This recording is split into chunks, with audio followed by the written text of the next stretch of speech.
اعوذ باللہ من الشیطان الرجیم بسم اللہ الرحمن الرحیم الحمد للہ الذی نور قلوب العارفین بنور معرفتہ واثبت فؤاد انبیائہ واولیائہ بقصص الانبیاء والمرسلین وأكمل إيمان المسلمين والمؤمنين بولاية علي أمير المؤمنين عليه السلام.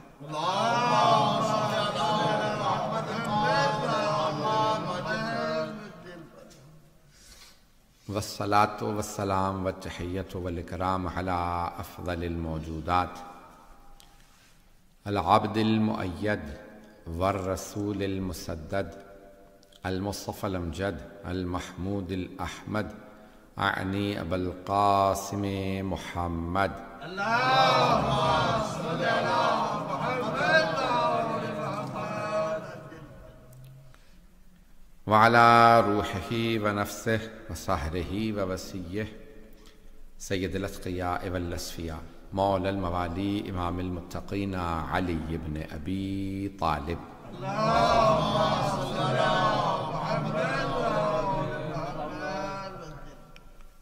وعلى أوصيائه لا سيما بقية الله في الأرضين روحي وأرواح العالمين لتراب مقدمه الفدا واللعنة الدائمة على أعدائهم أجمعين من الآن إلى قيام يوم الدين.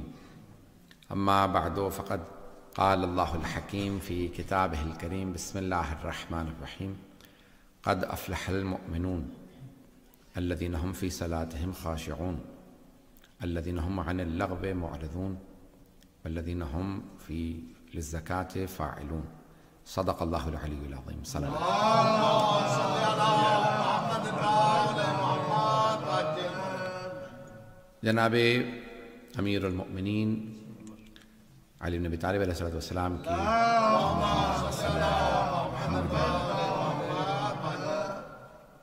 سلسلہ مجالس ہیں، سلسلے کی دوسری مجلس ہے، اور میں نے جو موضوع لیا ہے، بلکہ آپ لوگوں نے جو موضوع دیا ہے کہ صفات مؤمنین، اور میں نے سورہ مؤمنون کی ابتدائی یہ چند آیات کی تلاوت کی تھی، اس کا شرف حاصل کیا، اسی کو عنوان قرار دیا قد افلح المؤمنون، بے شک کہ مؤمن ہی فلاح پانے والے. بسم اللہ سید. فلاح کامیابی مؤمنین کے لیے ہے، اور سوائے مؤمن کے کسی کو کوئی کامیابی نہیں. اللہ نے کامیابی مؤمنین کے لیے لکھی ہے. اور لفظ فلاح قرآن کریم میں آیا، میں نے کل عرض کیا تھا فلاح و فوز کا فرق، کہ فوز بھی کامیابی ہے.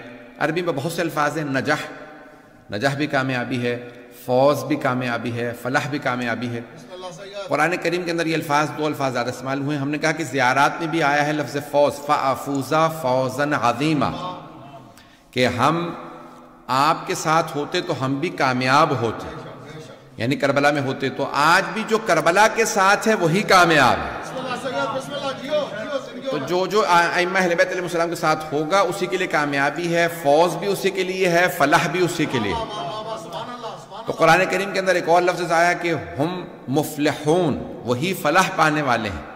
تو مفلحون بھی مؤمنین ہی کے لیے آیا ہے. جگہ جگہ قرآن اٹھا کے دیکھیں گے تو یہ الفاظ استعمال ہوئے ہیں، اور ائمہ سے پوچھنا پڑے گا کہ کامیابی کن کے لیے ہے.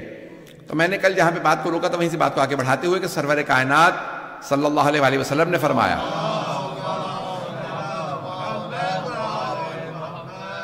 آپ نے بڑے واضح الفاظ میں فرما دیا کہ علی و شیعتہ ہم الفائزون، بے شک علی اور ان کے شیعہ ہی کامیاب. یا علی. اور جناب سرور کائنات، میں نے جہاں بات کو روکا تھا میں نے پھر اس کی توضیح تھوڑی سی کر دی تھی. اس کے بعد میں نے کہا تھا میں یہاں سے بات کو جاری رکھوں گا کہ پیغمبر اسلام نے جب فرمایا تو صحابہ کے مجمع میں فرمایا، اور صحابہ کے مجمع میں سرور کائنات نے فرمایا کہ علی و شیعتہ ہم الفائزون، بے شک کہ علی اور ان کے شیعہ ہی کامیاب ہیں. ایک طبقہ ایسا تھا صحابہ میں کہ جنہیں خود صحابہ آپس میں کہتے تھے یہ علی کے شیعہ ہیں. شیعہ کہا جاتا ہے پیروکار کو، شیعہ کہتے ہیں پیرو کو جو پیچھے چلنے والا ہو. تو کچھ ایسے تھے صحابہ رسول کے اندر بھی جن کو سرور کائنات کی حیات طیبہ میں بھی کہا جاتا تھا یہ علی کے شیعہ ہے. توجہ میرے ساتھ. تو کچھ ایسے صحابہ جن کو مولا امیر کی زندگی میں یعنی پیغمبر اسلام کے سامنے، یہ ایسی بات نہیں کہ شیعہ بعد میں بنے ہیں، کہ بہت سے کہتے ہیں جتنے فرقے بنے ہیں پیغمبر کے بعد بنے ہیں، توجہ ہو میرے ساتھ، تو بہت سے لوگ کہتے ہیں پیغمبر اسلام کے بعد فرقے بنے ہیں، نہیں، کچھ ایسا گروہ تھا جو سرور کائنات کے سامنے بھی شیعہ کہلاتا تھا، انہیں دوسرے صحابہ کہتے تھے یہ شیعہ ہیں، اور سرور کائنات نے انہی کو دیکھنے کے بعد فرمایا تھا علی وشیعتہ ہم الفائزون، بے شک علی اور ان کے شیعہ ہی کامیاب ہیں۔ آئے میں چند لوگوں کے نام لے دیتا ہوں جو مشہور تھے علی کے شیعہ ہونے میں۔ ان میں پہلا نام ہے حضرت سلمان کا۔ حضرت سلمان فارسی کی جہاں جاتے تھے تو ان کو لوگ کہتے تھے بھئی یہ علی کے شیعوں میں سے ہیں۔ دوسرے تھے حضرت ابو ذر، تیسرے تھے حضرت مقداد، چوتھے تھے حضرت عمار۔ یہ وہ چند افراد تھے کہ جہاں جاتے تھے، بہرحال ان کے علاوہ بہت سے لوگ ہیں، حضرت حذیفہ یمانی اور بہت سے لوگ ہیں کہ جو جہاں مولا کائنات جاتے تھے یہ پیچھے پیچھے رہا کرتے تھے، اس لیے لوگ کہتے تھے یہ علی کے شیعہ ہیں۔ ایک بات واضح ہو گئی، جو پیچھے چلنے والا ہوتا ہے اسے شیعہ کہا جاتا ہے۔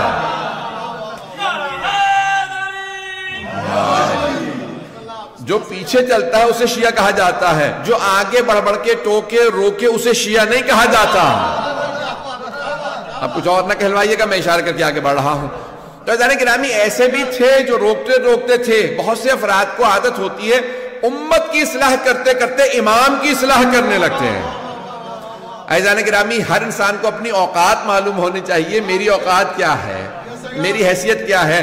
تو امام معصوم علیہ السلام کی کوئی اصلاح نہیں کر سکتا۔ عزیزان گرامی وہ امت کی اصلاح کے لیے، توجہ تو ہے میرے ساتھ۔ میں نے آپ سے کل بھی عرض کیا تھا کہ میں پورا جو ہے زور دے رہا ہوتا ہوں آپ حضرات کو روزے کے پروانے کا، تو آج بھی میں کئی گھنٹے بول کے آیا ہوں ابھی بھی، اور ابھی بھی مطالب پیش کروں گا۔ تو عزیزان گرامی اب سرور کائنات صلی اللہ علیہ وسلم نے اشارہ کر کے کہا کہ یہ اور ان کے شیعہ، تو جناب امیر کی طرف اشارہ کیا، علی اور ان کے شیعہ، کامیابی علی کے شیعوں کے لیے ہے۔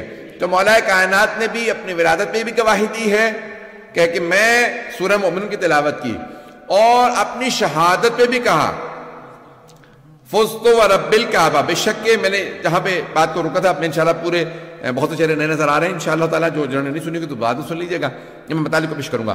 مومن کامیاب ہے، کسی بھی دور میں مومن کامیاب ہے۔ مومن وہ ہے جو اہل بیت کی ولایت کا ماننے والا۔ تو اب یہ مجھ سے کہا گیا تھا صفات مومنین، پہلی صفت یہ ہے کہ وہ اہل بیت کا ماننے والا ہو۔ اب سرور کائنات نے فرمایا یا علی، اور یہ کتاب ہے بحر المعارف، اس کی جلد نمبر ظاہراً 3 میں ہے یہ، تو بحر المعارف کی جلد نمبر 3 سے پیش کر رہا ہوں کہ یا علی مسلک فی امتی کا مسلک ہے سورۃ توحید یا سورۃ الاخلاص، یا علی آپ کی مثال میری امت میں سورہ اخلاص جیسی ہے۔ سورہ اخلاص تو سب کو معلوم ہے، بسم اللہ الرحمن الرحیم، قل هو اللہ احد اللہ الصمد لم یلد ولم یولد ولم یکن له کفوا احد، یہ سورہ اخلاص کہلاتا۔ حدیث میں ہے کہ یا علی آپ کی مثال میری امت میں سورہ اخلاص جیسی ہے۔ سورہ اخلاص کو جو ایک مرتبہ پڑھتا ہے اسے 1/3 قرآن ختم کرنے کا ثواب ملتا ہے، جو 2 دفعہ تلاوت کرتا ہے اسے 2/3 قرآن ختم کرنے کا ثواب ملتا ہے، جو 3 مرتبہ سورہ اخلاص کی تلاوت کرے اسے ختم قرآن کا ثواب ملتا ہے۔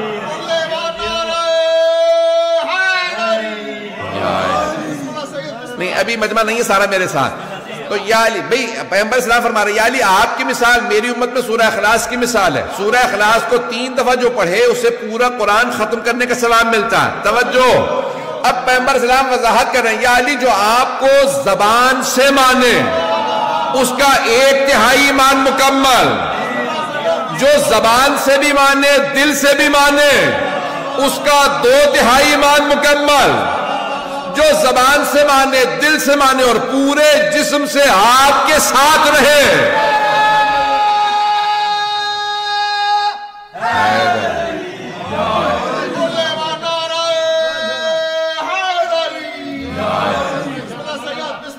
وہی مستکمل الایمان ہے، اسی کا ایمان مکمل ہے۔ تو عزیزان گرامی مومن وہ ہے کہ جو صرف زبان سے نہ مانے، دل سے بھی مانے اور پورے بدن سے مولا کے پیچھے چلتا رہے، پوری طرح سے مولا کی پیروی کرے۔ تو مومن وہ ہے کہ جو ہر طرح سے اپنے آپ کو تسلیم سمجھے مولا کائنات کے سامنے۔ تو پہلی شرط ہے مومن کے لیے ایمان، اور صرف اللہ پہ نہیں، اس کے رسول پہ صرف ایمان کافی نہیں، قرآن پہ کافی نہیں، بلکہ ولایت علی پہ ایمان۔ ولایت محمد و آل محمد پہ ایمان، ولایت اہل بیت پہ ایمان. جو ایمان رکھتا ہے وہی مستکمل الایمان. عزیزان گرامی بہت سے ایسے تھے کہ جو صرف زبانی کلامی مانتے تھے. عزیزان گرامی زبانی کلامی ماننا کافی نہیں ہے. زبانی مان لینا کافی اگر ہوتا تو بہت سے ہم یعنی سارے مسلمان پھر ولایت علی کے معتقد ہیں. تو زبان سے کیونکہ سب کے سب مانتے ہیں کہ ہم اہل بیت کو مانتے ہیں. عزیزان گرامی یہ کہنا کافی نہیں ہے بلکہ دل سے ماننا بہت ضروری ہے. میں نے چند دن پہلے جملہ پیش کیا تھا، بلکہ شاید یہ اس ماہ رمضان کی بات نہیں، کسی اور موقع پہ پیش کیا تھا. میں اس کو تھوڑا سا اشارہ کر کے آگے بڑھوں گا.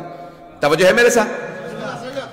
عزیزان گرامی یہ میں جملہ پیش کر رہا ہوں دوبارہ. بہت سے افراد کہتے ہیں کہ نہیں ہم اہل بیت کو مانتے ہیں. آپ کیوں کہتے ہیں کہ صرف شیعہ اہل بیت کو مانتے ہیں؟ ہم کہتے ہیں کہ ہم اہل بیت کو مانتے ہیں تو کہتے ہیں نہیں ہم بھی مانتے ہیں. اہل سنت بھی ہے کہ وہ کہتے ہیں ہم مانتے ہیں. عزیزان گرامی فرق کیا ہے ان کے ماننے میں ہمارے ماننے میں؟ مجھے معلوم ہے کہ بعض اہل سنت بھی آتی ہیں اور مجھے یہ پورا یقین ہے کہ میرے برادر اہل سنت سن رہے ہیں. تو اب یہ مجھے پورا یقین ہے کہ سن رہے ہیں. تو عزیزان گرامی فرق کیا ہے ان کے ماننے میں ہمارے ماننے میں؟ تو اب میں فرق کو پیش کر رہا ہوں. وہ کہتے ہیں ہم مانتے ہیں تو آپ بھی کہتے ہیں کہ صرف آپ مانتے ہیں، یعنی اہل بیت کے ماننے والے صرف شیعہ ہیں. کیا فرق ہے ہمارے ماننے میں اور ان کے ماننے میں؟ میں ان کو ان کی زبان میں سمجھانا چاہتا ہوں. اگر کوئی کہے میں اللہ کو مانتا ہوں لیکن جتنے بت ہیں میں انہیں بھی مانتا ہوں،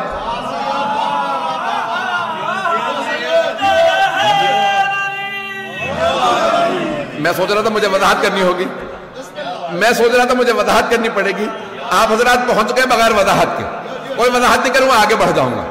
عزیزان گرامی بہت سے کہتے ہیں کہ میں اللہ کو مانتا ہوں لیکن جتنے بت ہیں انہیں بھی مانتا ہوں. کیا ایسے کی توحید قبول ہے؟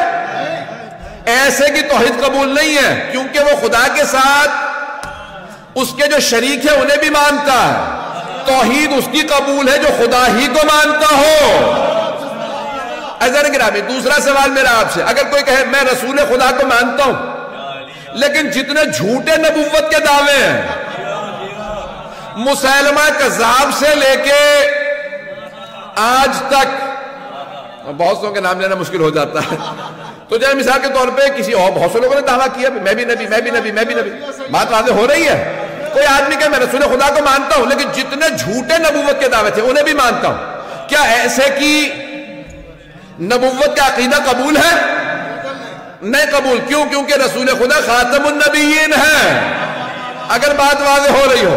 اب اگر کوئی کہے میں اہل بیت کو مانتا ہوں، میں علی کو مانتا ہوں، حسن کو مانتا ہوں، حسین کو مانتا ہوں لیکن ان کے دشمنوں کو بھی مانتا ہوں، کیا ایسے کی امامت و ولایت کا عقیدہ قبول ہے؟ جب تک کہ دشمنوں سے بیزاری کا اعلان نہ کرو تب تک بات واضح ہو.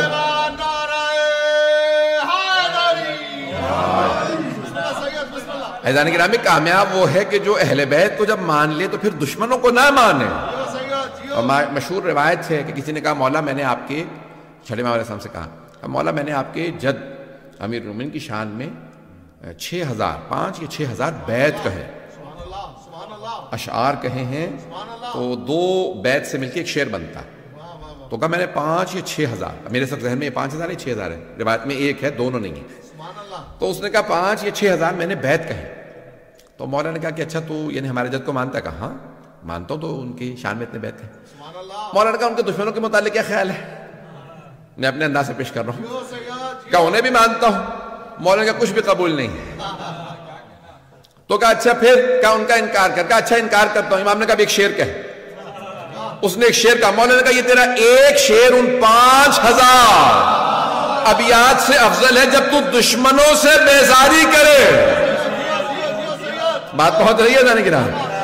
عزیزان گرامی یہ کافی نہیں ہے کہ ایک آدمی کہتے میں اہل بیت کو مانتا ہوں اور زبانی جمع خرچ جو ہے وہ فوراً لے کے احسان جتلانے لگے میں اہل بیت کو مانتا تو ہوں.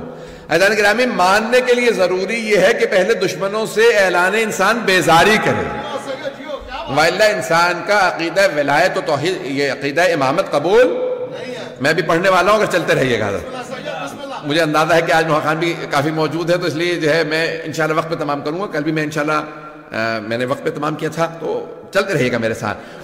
عزیزان گرامی آج بھی اگر کوئی عقیدہ امامت رکھتا ہو ولایت رکھتا ہو جب تک کہ دشمنوں سے اعلان بیزاری نہ کرے تب تک اس کا عقیدہ قبول نہیں. دوسری بات عقیدے کے اندر یہ انسان کے لیے بہت ضروری ہوتا ہے کہ انسان جس پہ اعتقاد رکھتا ہو یہ میرا امام ہے، یہ میرا مولا ہے، انسان اس سے کبھی بھی کوئی سمجھوتا نہیں کرتا، جو کہہ دیا وہ تسلیم ہے۔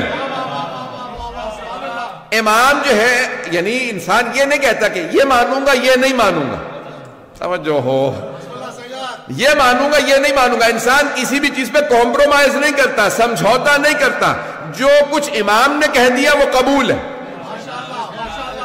رد و قد نہ کرے، جو امام نے کہہ دیا اس کے سامنے تسلیم ہو۔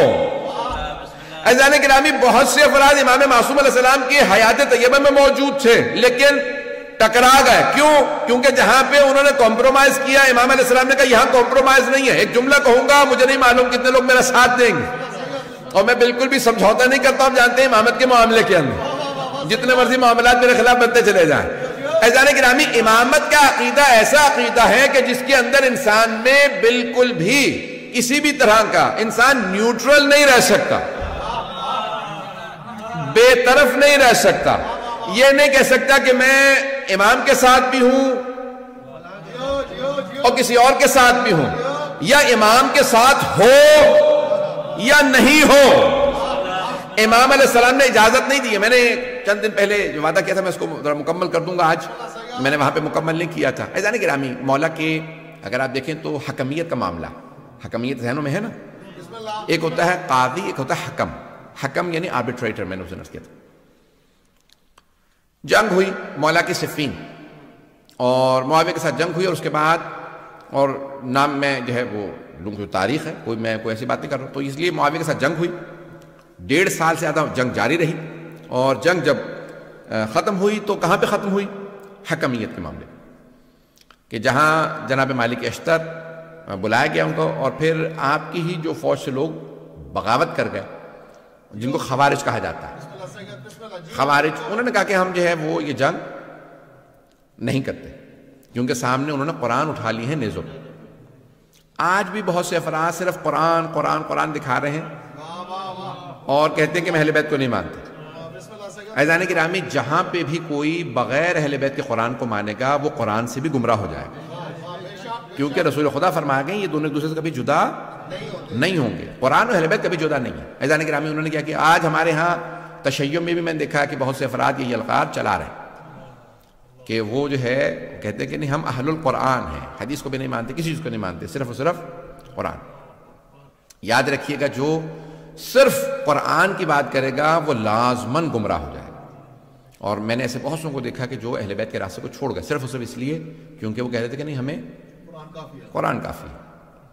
چاہے آپ وہ شیعہ ہوں سنی ہوں، جب آپ کہیں گے قرآن کافی ہے تو پھر آپ لازماً گمراہ ہوں گے۔ مہاراج کیونکہ ٹی وی پہ جا رہی ہے، میں اس لیے بات تھوڑا سا کھول کے پیش کروں گا، چلیے گا میرے ساتھ، بہت معذرت کے ساتھ میں بات بہت زیادہ کھول رہا ہوں۔ عزیزان گرامی، اب یہ جناب امیر علیہ السلام کے سامنے ہوا معاملہ، انہوں نے قرآن اٹھایا، مولا نے کہا بھئی یہ قرآن لے لو، یہ جو دکھا رہے ہیں اس کا واسطہ دے رہے ہیں، جنگ جاری رکھو۔ کہا نہیں مولا وہ قرآن کا واسطہ دے رہا ہے۔ مولا نے کہا اگر وہ قرآن کو مانتا ہوتا تو میرے مقابلے میں کیوں آتا؟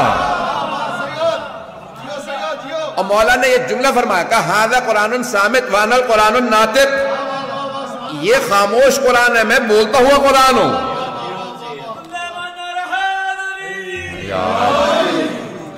عزیزان گرامی، انہوں نے جو ہے وہ قرآن دکھائے، 500 قرآن نیزوں پہ بلند کیے، اور مولا کائنات نے کہا کہ نہیں ٹھیک ہے یہ قرآن جو ہے ان سے لے، لیکن لوگوں نے کیا کیا؟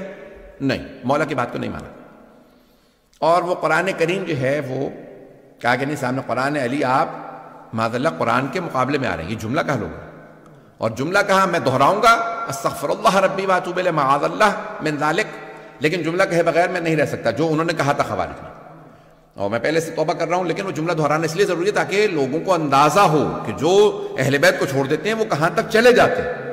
اور انہوں نے جناب امیر کو مخاطب کر کے کہا یا علی اکفرتا، یا علی آپ کافر ہو گئے۔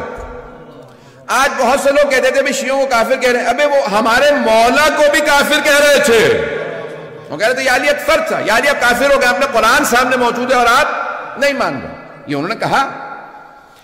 عزیزان گرامی، اب جناب امیر علیہ السلام نے اس وقت پھر جدائی اختیار کی، وہ لوگ الگ ہو گئے، اور انہوں نے خوارج نے مولا کے خلاف اعلان جنگ کر دی۔ جب آپ کہہ رہے ہیں کہ یہ کافر ہیں تو وہ کیا کریں گے؟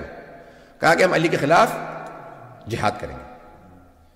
آپ نے کبھی زیارات پڑھی ہیں؟ آرام سے سن لیجیے گا، زیارات اس وقت میرے سامنے نظر نہیں آ رہی، زیارت میں آپ زیارت واسطہ جملہ پڑھتے ہیں کہ کن پہ لعنت ہو؟ جو امام حسین کے قتل میں آئے، جنہوں کے خلاف جاہدت الحسین. کبھی آپ نے غور کیا؟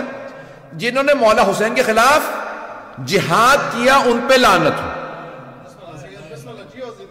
کون فرما رہے ہیں؟ چھٹے امام علیہ السلام.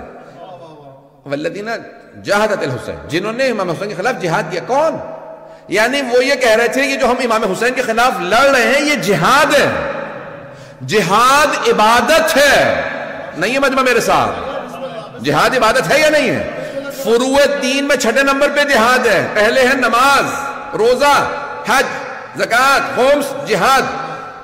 فروع دین میں واجب عبادت سمجھتے ہوئے قربتاً اللہ کی نیت سے کر سکتے ہیں. نماز اگر قربتاً اللہ نہ ہو تو قبول نہیں. روزہ قربتاً اللہ نہ ہو قبول نہیں.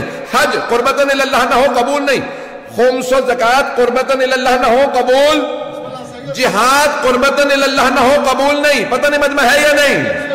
اب وہ کہہ رہے کہ ہم جہاد کر رہے ہیں. جہاد کا مطلب ہوتا ہے یعنی ہم اللہ کی خاطر لڑنے آئے ہیں. پتہ نہیں لوگ ہیں یا نہیں؟ جو لوگ اہل بیت کو چھوڑ دیں، صرف قرآن قرآن قرآن کریں، وہ اہل بیت کے خلاف لڑیں گے اور سمجھیں گے جہاد ہو رہا ہے. چھٹے امام فرماتے ہیں جو حسین کے خلاف لڑے اور کہے یہ جہاد ہے اس پہ لعنت ہو. پتہ نہیں مجمع ہے یا نہیں ہے؟ بات پہنچ رہی ہے؟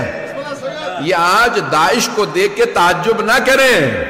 آج طالبان کو یہ جو کہتے ہیں کہ ہم جا کے حرم گرا دیں گے، عزیزان گرامی یہ نیا موضوع نہیں ہے.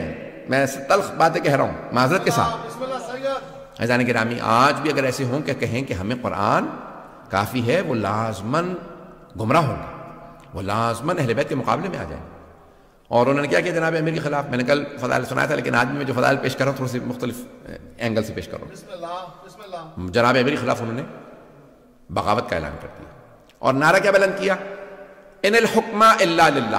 قرآن کی آیت، سورہ یوسف سے آیت لی اور کہا ان الحکم الا للہ. حکم، حاکم، حکومت کا حق صرف اللہ کو ہے. یعنی کیا مطلب؟ علی ہمیں حاکم قبول نہیں.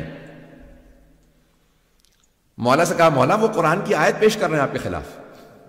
ایسے سے بھی لوگ تھے بیچارے کہ مولا سے سوال کا جواب دینے آ رہے ہیں، مولا وہ آیت پڑھ رہے ہیں. تو مولا نے کیا فرمایا؟ کلمۃ حق یراد بہا الباطل. کلمہ حق بلند کر رہے ہیں لیکن مراد باطل لے رہے ہیں. قرآن حق ہے. پھر مولا نے فرمایا کہا کہ حکومت لابد من امیر، اللہ خود حکومت کرنے نہیں آئے گا، ایک انسان ہی حکومت کرے گا. چاہے تم اللہ عادل، اما عادل و اما فاسق، چاہے عادل کی حکومت ہو چاہے فاسق کی حکومت ہو. تم علی جیسے عادل کے نہیں مانو گے تو پھر معاویہ سے کسی اور آدمی کے مانو گے.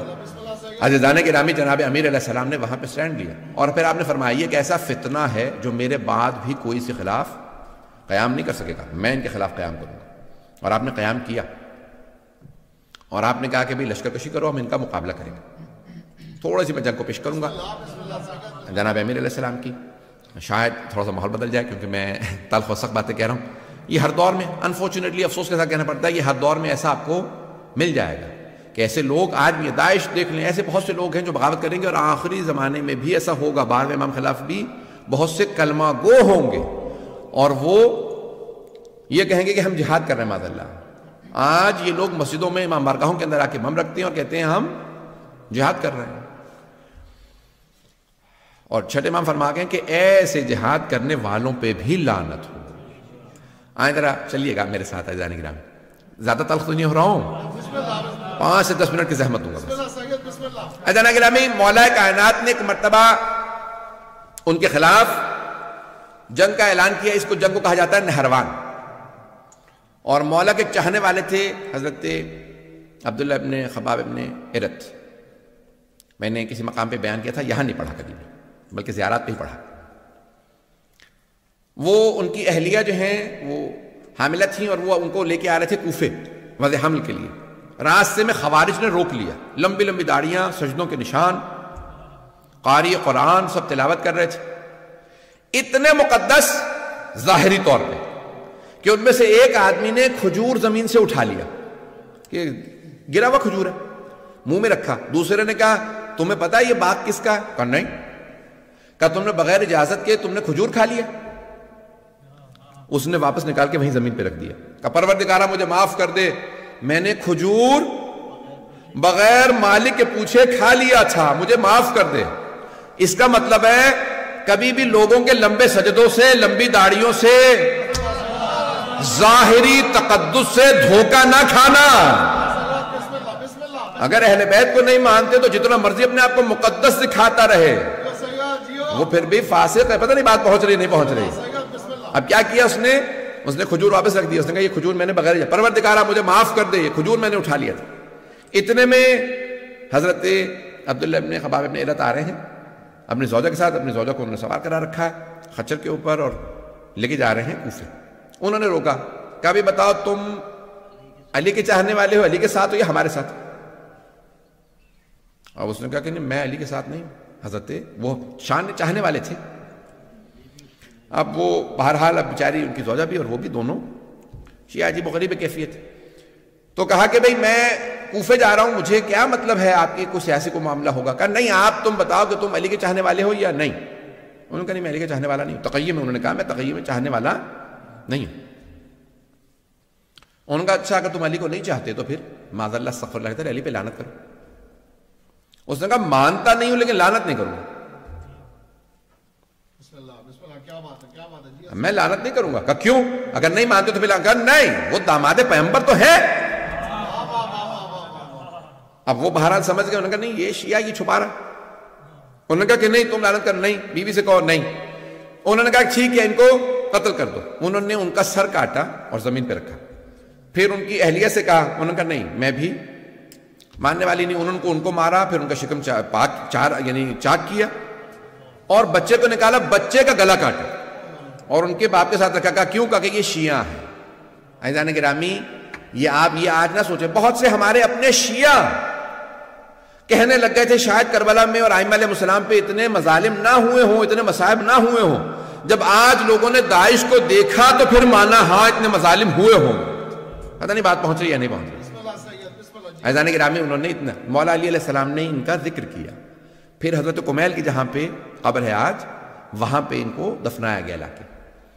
عزیزان گرامی یہ تھا وہ طبقہ جو مولا کے خلاف کہہ رہا تھا ہم جہاد کرنے جا رہے ہیں کیونکہ معاذ اللہ استغفر اللہ رب اللہ، جسے رسول خدا فرما کے جا رہے ہیں یہ کل ایمان ہے، وہ کہہ رہے ہیں یہ کافر ہوگا معاذ اللہ۔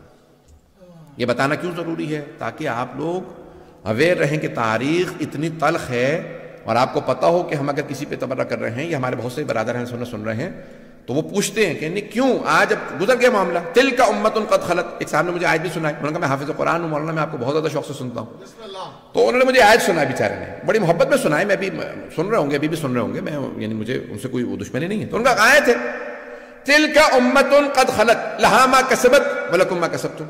وہ ایک امت تھی، وہ خلق کی گئی، ان کا حساب ان کے ساتھ، آپ کا حساب آپ کے ساتھ، ان کو بھلا دیں۔ ایسے معاملات کو بھلایا نہیں جا سکتا۔ جو اہل بیت پہ سمجھوتا کر لے، کمپرومائز کر لے، یقین مانیے اس کا ایمان ضائع ہو گیا۔ عزیزان گرامی ہم کمپرومائز نہیں کر سکتے اہل بیت کے دشمنوں پہ، نہ اہل بیت علیہ السلام، ہمارا کوئی کمپرومائز نہیں۔ میں انشاءاللہ فضائل کل پیش کروں گا لیکن آج سن لیجیے چند جملے ہوں۔ اب کیا ہوا؟ لشکر آ گیا نہروان کے مقام پہ، بہت بڑا لشکر، 10,000 سے اوپر کا لشکر۔ مولا نے کہا کہ ان کے 10 افراد بھی نہیں بچیں گے اور میرے 10 افراد بھی شہید نہیں ہوں گے۔ اور حضرت جندب مولا کے چاہنے والوں میں ہیں، عاشقوں میں سے، تو مولا فجر کے بعد ہیں باہر نکلے اپنے خیمے سے، تو مولا نے کہا جندب کہاں؟ کہا مولا آپ کے دشمن بہت زیادہ ہیں۔ کہا نہیں جندب رک جاؤ، مجھے تمہاری حفاظت کی ضرورت نہیں ہے، میں ہوتا تو میں حضرت جندب کی خدمت میں عرض کرتا یہ مولا کائنات ہے، یہ مشکل کشا ہے۔ اب بہرحال عزیزان گرامی مولا کچھ فاصلے سے واپس آئے، اس کے بعد کہا کہ جندب کیا دیکھ رہے ہو؟ کہا مولا زمین پہ دیکھ رہا ہوں چونٹیوں کی اتنی تعداد ہے کہ کون ان کی تعداد کو جانتا ہوگا، یہ سوچ رہا تھا کہ مولا ان کی تعداد کو کون جانتا ہوگا اتنی کم۔ جندب تمہارے مولانا صرف یہ کہ ان کی تعداد کو جانتے ہیں، میں یہ بھی بتا سکتا ہوں ان میں نر کتنے ہیں، مادہ کتنی ہے۔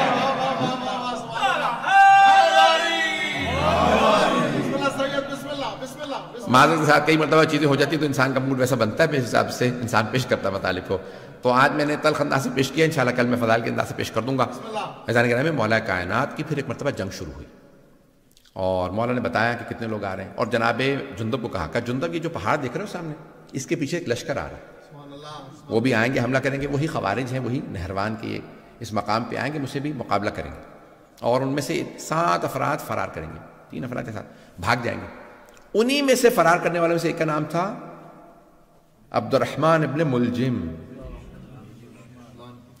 جس کو یعنی ہمارے ہاں کہا جاتا ہے کہ جس قدر یعنی سب سے شقی القلب کہا ہے رسول خدا نے اس آدمی کے لیے، کہ کربلا میں بھی آنے والوں سے زیادہ پتھر دل انسان یہ ہے، شمر سے زیادہ ملعون ابن ملجم، اور کہا جاتا ہے کہ اس کا نام لے کر کے جتنی ہو سکے لعنت کرنا اس کا بے انتہا ثواب۔ تو عبد الرحمن ابن ملجم، میں اس کی بھی تھوڑا سا تاریخ پڑھنا چاہ رہا تھا لیکن اب شاید آج پیش نہ کروں۔ مجھے اندازہ ہے کہ بہت سی باتیں میں نے تل کہیں اور میں کہوں گا آئندہ بھی 3 مجالس کے اندر۔ عزیزان گرامی، مولا نے پھر جنگ کی، اور مولا جو ہیں وہ عام طور سے زمین پہ کھڑے ہو کے جنگ کرتے تھے، جو آئے مقابلہ کرے، جو مارا جائے مارا جائے، جو بھاگ جائے بھاگ جائے۔ واحد جنگ ہے جہاں پہ مولا نے فرمایا، کہا اس میدان سے کسی کو بھاگنے نہ دینا۔ یہ صفین کے لیے اور نہروان کے لیے لوگوں نے کہا کہ مولا نے صرف ان کے لیے کہا اس میدان سے جو بھاگے اسے بھاگنے نہ دینا، اس کے پیچھے اس کے مقابلہ کرنے کے لیے جانا اور اس کو وہاں مار دینا۔ کہا مولا کیوں؟ جمل میں آپ نے کہا جو بھاگتا ہے بھاگ جائے، لیکن یہاں پہ آپ فرما رہے ہیں کہ جو بھاگتا ہے اسے بھاگنے بھی نہ دو۔ کہا جمل میں لوگ ماں کا نام سن کے دھوکہ کھا کے آ گئے تھے، پتہ نہیں لوگ ہیں یا نہیں، سوچ رہے تھے شاید ماں صحیح ہو اس لیے دھوکہ کھا کے آئے تھے، انہیں نہیں پتا علی حق ہے، پتہ نہیں مجمع ہے یا نہیں۔ کہ اس لیے میں نے وہاں پہ کہا تھا جو بھاگے بھاگنے دو، دھوکہ کھا کے آئے۔ وہاں مسلمان تھے، دھوکہ کھا کے آ گئے تھے، یہاں یہ منافق ہیں، کافر ہیں، اسلام کا لبادہ ہو رکھا، کہ کوئی بھاگے اسے بھاگنے نہ دینا۔ مولا نے ایک مرتبہ ذوالفقار کھینچی، اللہ اکبر کی صدا دی، گھوڑے کو ایڑ لگائی، مولا صفوں سے اپنے گھوڑے کو دوڑاتے رہتے تھے، جہاں سے گزرتے تھے سر ہی سر نظر آتے تھے۔ کسی نے سوال کیا یا علی تلوار چل نہیں رہی، سر پہ سر گر رہے ہیں؟ میں اپنے انداز سے جواب دے رہا ہوں، مولا کہیں گے میں ذوالفقار کو روک رہا ہوں، روک نہیں رہی ہے۔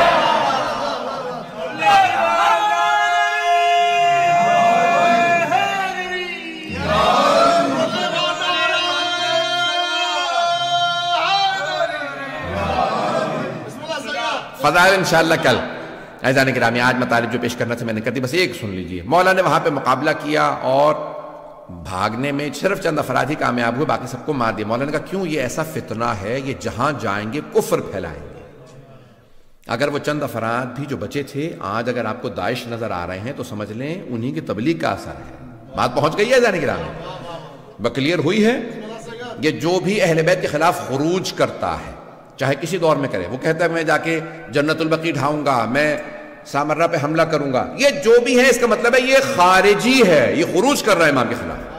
اور خوارج ہمارے تمام علماء نے کہا کہ وہ نجس ہیں، عین نجس، اخبث و انجس ہیں، نجس جانوروں سے بھی زیادہ۔ اس سے زیادہ کھل کے تو نہیں پڑھ سکتا ممبر سے۔ تو جو اہل بیت عزیزان گرامی آپ سن لیجیے عبد الرحمن ابن ملجم کون ہے؟ اگر چاہیں تو آج پڑھوں نہیں تو چھوڑ دوں، بسم اللہ بسم اللہ سید بسم اللہ ہے ٹائم تھوڑا پڑھ دوں آج یا کل مکمل کروں؟ عبد الرحمن ابن ملجم ملعون کا سن لیجیے پھر آج۔ مولا کا گورنر تھا یمن کا، مولا کو بہت پسند تھا، اسے معزول نہیں کیا، بہت سے لوگوں کو بس سب کو معزول کر دیا، اور اسے کہا کہ تم اپنے جیسے 10 افراد کو بھیجو جن کی میں تربیت کروں، جو پھر یمن کو چلائیں نظام۔ سنیں گے نا؟ بسم اللہ سید۔ اس نے 10 افراد بھیج دیے، اس نے 100 افراد کا انتخاب کیا، 100 افراد میں سے پھر 40 کو چنا، ان میں سے جو سب سے اچھے 10 افراد تھے انہیں کوفے بھیجا، کہا تم جاؤ جا کے علی بن ابی طالب سے تربیت لے کے آؤ۔ مولا مسند بچھا کے بیٹھے، 10 افراد آئے، مولا نے پہلے کا پوچھا نام بتاؤ، بلدیت، سب کا تعارف ہو رہا ہے، سب کو بتا رہے ہیں کون کون ہیں یہ لوگ، دوسرا تیسرا چوتھا، چھٹے آدمی سے پوچھا بھائی تمہارا نام کیا؟ اس نے کہا عبد الرحمن، عربی میں اس نے جواب دیا انا عبد الرحمن، میں عبد الرحمن۔ مولا نے اس کو دیکھا اور کہا انا للہ و انا الیہ راجعون۔ اس نے فوراً پلٹ کے پوچھا آپ نے کلمہ استرجاع کیوں پڑھا؟ مولا نے کہا تیرے باپ کا نام کیا؟ اس نے کہا انا ابن ملجم، میں ملجم کا بیٹا۔ تو مولا نے کہا انا للہ و انا الیہ راجعون، کلمہ استرجاع دوبارہ پڑھا۔ اس نے کہا کیا بات ہے، کیا میں مرنے والا ہوں؟ مولانا نے کہا مرادی انتا، تو مرادی ہے؟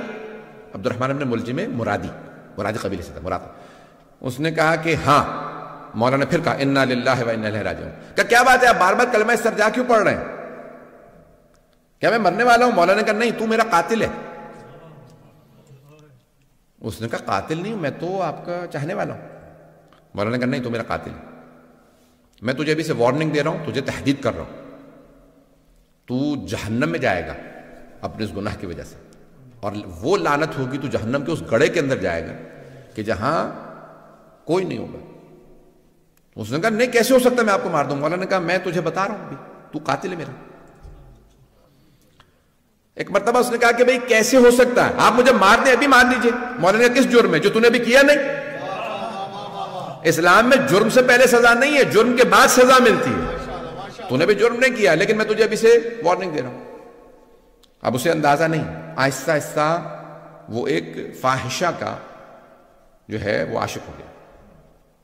اب ممبر کے قابل نہیں کہ میں بیان کر سکوں۔ اس کا نام قطام تھا، ہمارے ہاں بھی کہا جاتا ہے نا، گالی دینی ہوتی ہے تو قطامہ کہتے ہیں، یہ اس کا نام تھا۔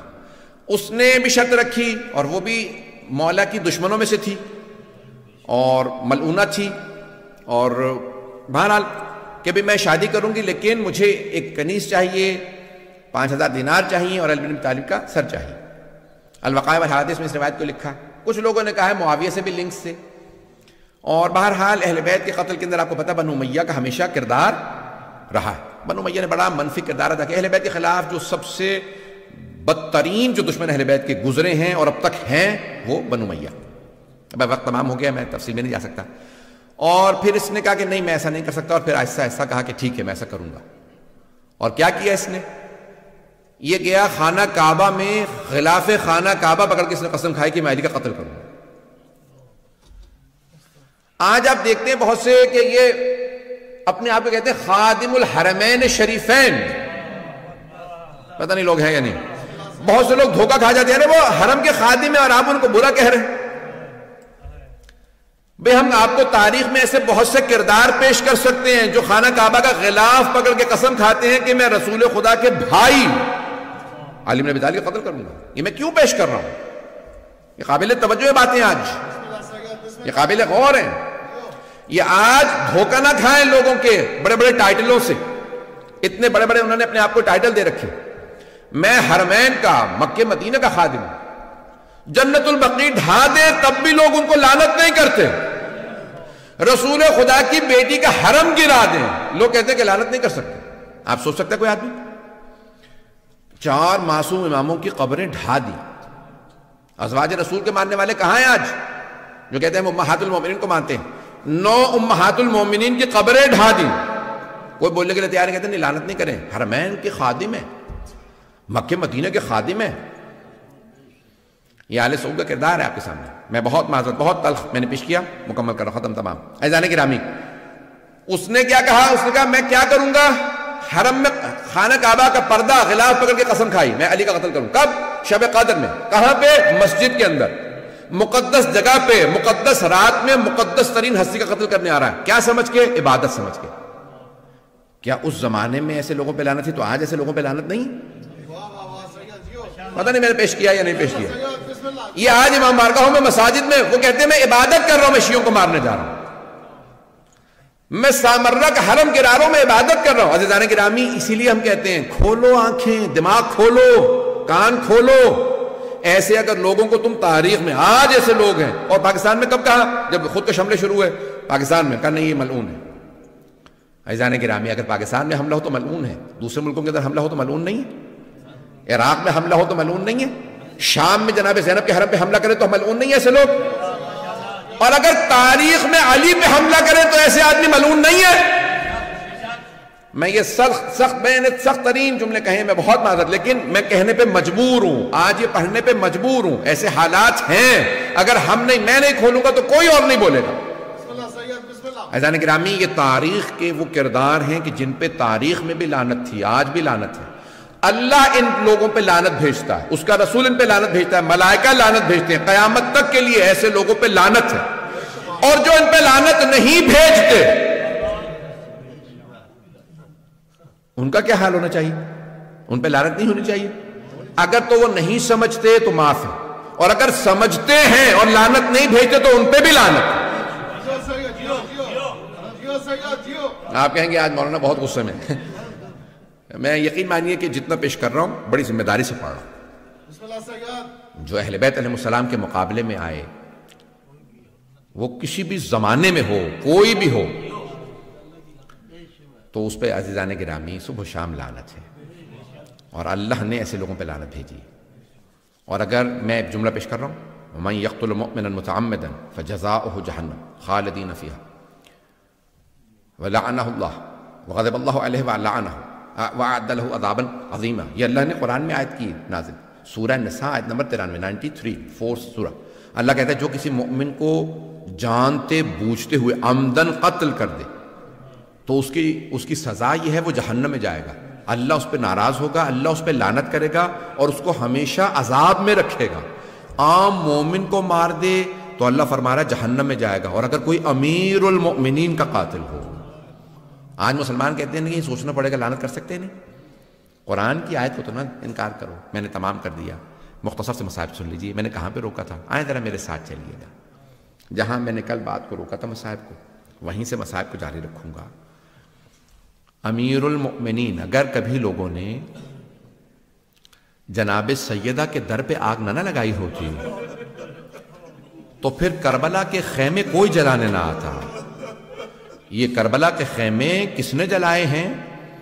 انہی لوگوں نے کہ جو مانتے تھے سیدہ کے در کو جلایا جا سکتا ہے۔ اور اگر جناب امیر کی گردن پہ کوئی ضربت نہ چلاتا، سر پہ ضربت نہ لگی ہوتی، آج صبح آپ نے دیکھی ہوں گی نا، کوفے کی مسجد سے اذانیں نشر کی جا رہی تھی۔ آج تو بڑی روشنی ہے، سب لوگوں نے کہا لائٹیں بجھا دو، یہ چراغ بجھا دو، علی کی بیٹیوں کو پرسہ دینا ہے۔ دنیا کا اصول ہے، بیٹے بیٹیوں کے گھر جاتے ہیں، کہتے ہیں ارے آپ کے بابا دنیا سے چلے گئے، آئیں ذرا جناب امیر کی بیٹے بیٹیوں کو پرسہ دیں۔ ہاتھ باندھ کے کہیے گا بیبیوں ہم آپ کو پرسہ دینے آئے ہیں، کیونکہ ہم اس لائق نہیں کہ پرسہ دے سکیں، لیکن آج ہمیں پرسہ دینا ہے۔ کوئی رونے میں بخل نہ کرے، میں آپ کو بس 5 منٹ کی زحمت دوں گا، کسی کوئی آنکھ ایسی نہ ہو۔ آج مولا کائنات گھر سے چلے ہیں، ایک مرتبہ مولا کائنات میں آج پیش کرنا چاہتا ہوں۔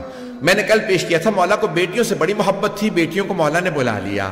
جب بیٹیاں آ گئی نا، ہر روز جیسے آپ جانتے ہیں نا پانی زندگی کے لیے بہت ضروری ہوتا ہے، جناب زینب ام کلثوم کے لیے اپنے بابا کو دیکھنا ایسا تھا جیسے آب حیات ہوتا ہے۔ بیویاں اپنے بابا کو دیکھتی ہیں، ہمارے بابا آ گئے ہیں، بابا آپ یہاں پہ بیٹھ جائیے، بابا میں آپ کے لیے کھانا لگا دیتی ہوں، بابا میں نے آپ کے لیے اپنے ہاتھوں سے روٹی بنائی تھی۔ اور مولا بھی اپنی بیٹیوں سے بڑی محبت کرتے تھے۔ بس بھئی کل رات تھی، 19ویں کی عجیب و غریب رات تھی، ایک مرتبہ مولا کائنات کو ایک بیٹی نے کہا، ہر رات ایک بیٹا بیٹی دعوت کرتا۔ پہلے دن مولا حسن نے کہا بابا آج میرے ساتھ افطار کر لیجئے، دوسرے دن مولا حسین نے کہا بابا جان میرے پاس افطار کر لیجئے۔ ہر روز کوئی نہ کوئی بیٹا یا بیٹی کہہ دیتا۔ آج ایک دن جناب ام کلثوم نے کہا بابا جان اگر میرے پاس افطار کر لیجئے۔ ہاں بیٹی میں آپ کے پاس افطار کروں گا۔ اب اگر بیٹی کوئی ایسی ہونا کہ جناب ام کلثوم جیسی، بابا جان میں آپ کے لیے خود اپنے ہاتھ سے روٹی بناؤں گی۔ روٹی کا اہتمام کیا، بی بی نے ساتھ میں دودھ یا دہی رکھ دیا، سرکہ رکھا، جیسے کھانا رکھا کہا بیٹی آپ جانتی ہیں نا آپ کے بابا کبھی 3 چیزوں سے افطار نہیں کرتے، میں 2 سے زیادہ کھانے استعمال نہیں کرتا۔ ایک مرتبہ جناب ام کلثوم نے سرکہ ہٹانا چاہا، کہا نہیں بیٹی یہ دہی ہے، یہ جو دودھ ہے یہ ہٹا لیجئے، میں خشک روٹی سرکے کے اندر رکھ کے کھا لوں گا۔ ایک مرتبہ جناب امیر نے پہلا لقمہ لیا، دوسرا لقمہ کیا، کہا بیٹی بس بہت ہے۔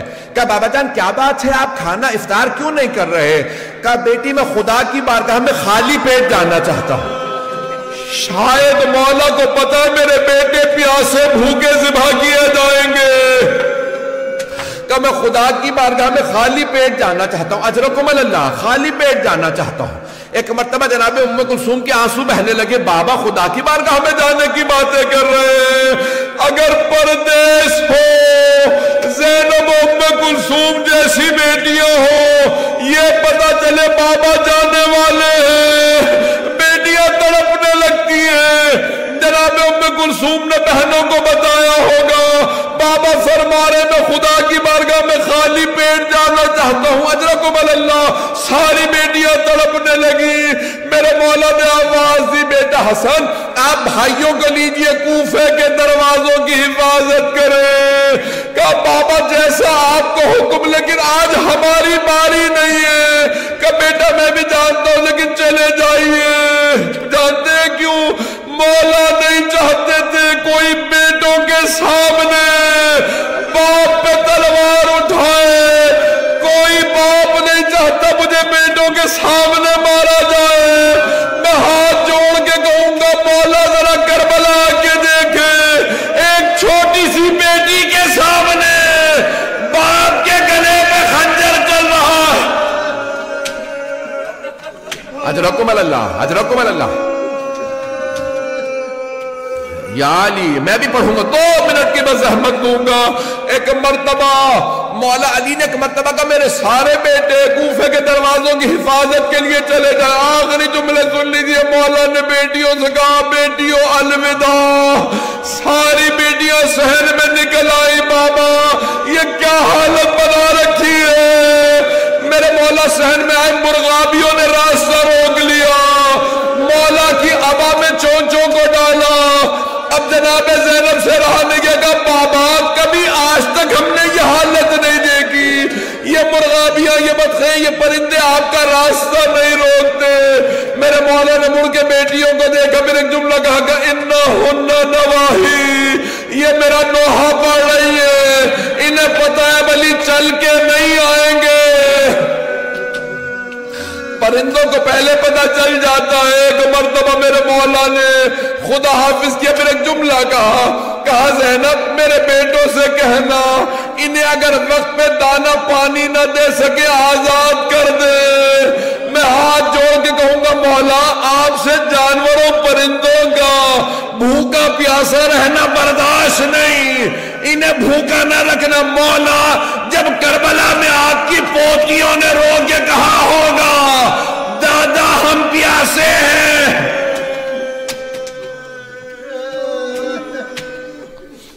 اجرکم اللہ، اجرکم اللہ۔ بس بھئی مجھ میں طاقت نہیں ہے پڑھنے کی، بس بھئی 1 سے 2 منٹ کی زحمت دوں گا۔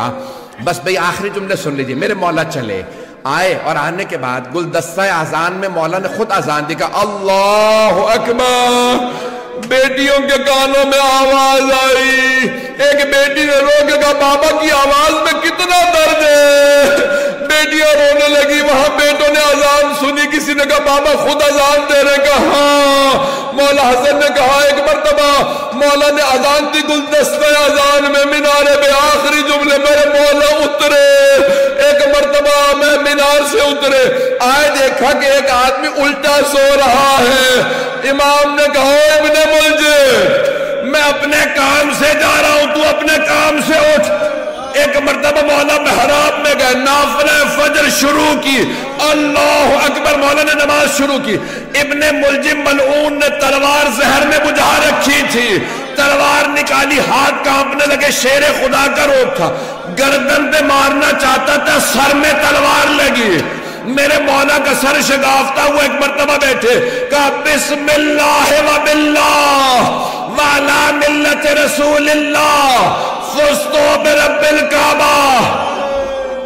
بیٹیاں تڑپنے لگی، بیٹے رونے لگے، کہا سب چلو مسجد میں، بابا کو ضربت لگی ہے۔ جانتے ہیں کیسے پتہ چلا؟ جناب جبرائیل چلے، مرثیہ پڑھنے لگے، تحدمت واللہ ارکان الہدی، قتل ابن ام المصطفیٰ، قتل علی المرتضی، قتلہ اشقل اشقیہ۔ ہائے آج اللہ کے دین کے سارے ارکان تباہ ہو گئے۔ ارے محمد مصطفیٰ کا بھائی مارا گیا، علی مرتضی مارے گئے، اشقل اشقیہ نے انہیں مار دیا، بس میں زیارت برآمد ہونے والی ہے۔ آخری جملہ سن لیجئے، میں آگے نہیں پڑھوں گا، کل جاری رکھوں گا۔ میرے مولا نے ایک مرتبہ بیٹوں کو دیکھا، خدا کی قسم علی کی آنکھوں میں کوئی آنسو نہیں تھا، میرے مولا دلیر تھے، کوئی نہیں روئے، بیٹوں کو روتا دیکھا، کہا میرے شیروں رونا بند کر دو، ایسے مصائب آتے رہتے ہیں۔ کہا بیٹا حسن آپ نماز مکمل کیجئے، لیکن لیکن ایک مرتبہ بیٹوں نے اٹھایا گھر لے چلے. میرے مولا نے کہا حسن مجھے زمین پہ کھڑا کر دو, میں زینب کے سامنے بیٹوں کے ہاتھوں پہ نہیں جانا چاہتا. میری بیٹیاں نہ سوچے بابا کو تکلیف ہے. اب تک مولا نہیں روئے, لیکن جیسے ہی دروازہ کھلا سامنے دیکھا مولا کی بیٹیاں ماتم کر رہی ہیں.